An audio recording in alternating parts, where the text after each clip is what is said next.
Episode 59 में हमें दिखाते हैं कि कोको बैठे बैठे सोच रही है, मुझे यकीन नहीं होता ज़ीक्युंग इतनी छोटी जगह पे रहता है। यहाँ पर बस एक कमरा और एक हॉल है। मतलब कोको ज़ीक्युंग के साथ उसके घर पर आई थी और तभी ज़ीक्युंग आता है और कोको से कहता है, ये चाबी लो, तुम्हें भरोसा नहीं है तो तुम दरवाजा बंद कर लेना, मैं बाहर हॉल में सो जाऊंगा।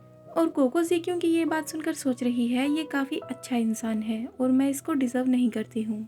इसके बाद हमें स्कूल का सीन दिखाया जाता है जहाँ पर कोको स्कूल से बाहर जा रही थी तो उसकी फ्रेंड उसे देखती है और पीछे से कहती है, कोको मुझे लगता है कि कुछ दिनों से तुम मुझसे छिप रही हो।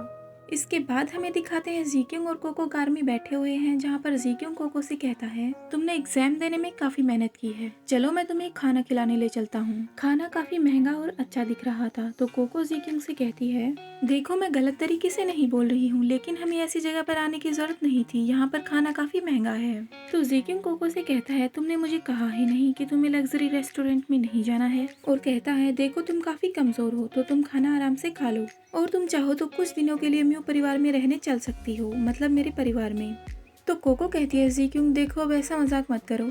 तो ज़ीक्युंग कहता है, मैं मजाक नहीं कर रहा, मैं सीरियस हूँ, क्या तुम मुझसे शादी करोगी? चलो हम शादी कर लेते हैं। तो कोको कहती है, ज़ीक्युंग इतनी भी जल्दी मत कीजिए, हम लोग इतने भी गहरे रिश्ते में नहीं हैं। तो ज़ीक्युंग कहता है, ठीक है मैं तुम्हें 2 दिन का समय दे देता हूँ, तुम मुझे सोच के बता देना, ठीक है? और तभी किसी के पीछे से आवाज आती है और वो इंसान कहता है, क्या मैं गलत टाइम पे आ गया? क्या तुम दोनों प्यार मोहब्बत की बातें कर रहे थे? और फिर वो कहता है, क्या तुम दोनों बीमिंग से जरा भी नहीं डरते जो तुम दोनों यहाँ पर बैठे हो? और इतना सुनते ही कोको वहाँ से जल्दी से उठ जाती है और कहती है, मेरा खाना खत्म हो गया है, मतलब मैंने खाना खा लिया है, मैं तुम्हारा बाहर इंतजार करूंगी ज़ीक्युंग। और बीमिंग ये के डर की वजह से सोचती है, अगर डोंग फेंग शेंग ने बीमिंग ये को ये बात बता दी तो क्या होगा, और फिर कोको वहाँ से भाग जाती है।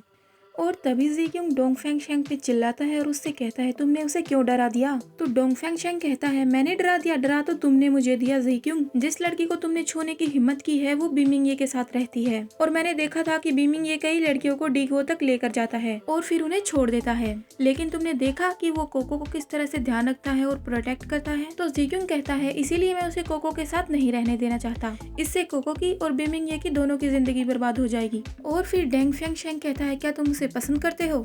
तो ज़ीक्युंग कहता है, तुम्हें ये बात जानने की कोई जरूरत नहीं है। और फिर ज़ीक्युंग वहाँ से जाने लगता है तो डेंग फेंग शेंग उसे कहता है, ज़ीक्युंग क्या तुम सच में बीमिंग ये के साथ हाथापाई करना चाहते हो? अगर तुमने उसे नाराज किया तो वो पक्का तुमसे निपटेगा। तो ज़ीक्युंग कहता है, मैं उससे डरता नहीं हूँ। तो डेंग फेंग कहता है, क्या तुम पागल हो? उन दोनों की बातें कोको बाहर खड़े सुन रही थी और फिर कोको अपने और ज़ीक्युंग के बारे में बातें सोचने लगती है कि उसने उससे क्या कहा था। और फिर कोको सोचती है, शायद ज़ीक्युंग अभी बिजी है और अच्छा होगा अगर वो मुझसे बाद में भी ना मिले। उसके बाद कोको स्कूल चली जाती है और जहाँ पर उसकी दोस्त शेंग शेंग उसे बुलाती है और शेंग शेंग कोको से कहती है, भागो मत, दूर मत जाओ, मैं कसम खाती हूँ मैं तुम्हारा राज छिपा कर रखूंगी, बताओ मुझे क्या हुआ, तो अब मुझसे भागो मत। तो कोको कहती है, शेंग शेंग शायद तुम्हें कोई गलतफहमी हो गई है। फिर शेंग शेंग कहती है, अच्छा नाना नाम की एक छोटी लड़की थी ना जो दोस्त ढूंढ रही थी, वो कुछ देखने के लिए शीलिंग के लिए वापस जा रही है, इसलिए उसने कहा है कि वो तुम्हें गुड बाय कहना चाहती है। और तभी कोको के पास किसी का कॉल आता है, वो उठाती है तो सामने से आवाज आती है, हेलो मैं ननगंगली बोल रहा हूँ, कोको क्या तुम आज रात फ्री हो? मैं तुम्हें अपने घर पे डिनर के लिए इन्वाइट कर रहा हूँ और हम तब स्क्रिप्ट के बारे में भी बात कर लेंगे। उसके बाद कोको ननगंगली के घर चली जाती है और कोको वो खिड़की देख रही है जहाँ से मिस्टर बीमिंग उसे लेकर जंप करे थे। और फिर कोको सोचने लगती है, अगर ऐसा नहीं हुआ होता वो मुझे इतना परेशान नहीं करता,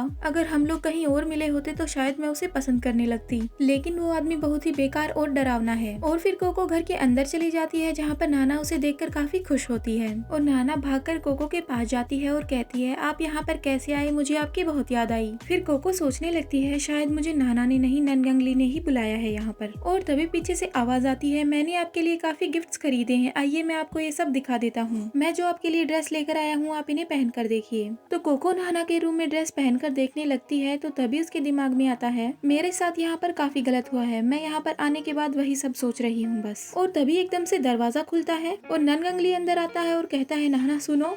लेकिन कोको वहीं पर नाना के रूम में सामने कपड़े बदल रही थी। कोको वहाँ पर ननगंगली को देखकर एकदम से डर जाती है और बोलने लगती है, आप यहाँ पर कैसे?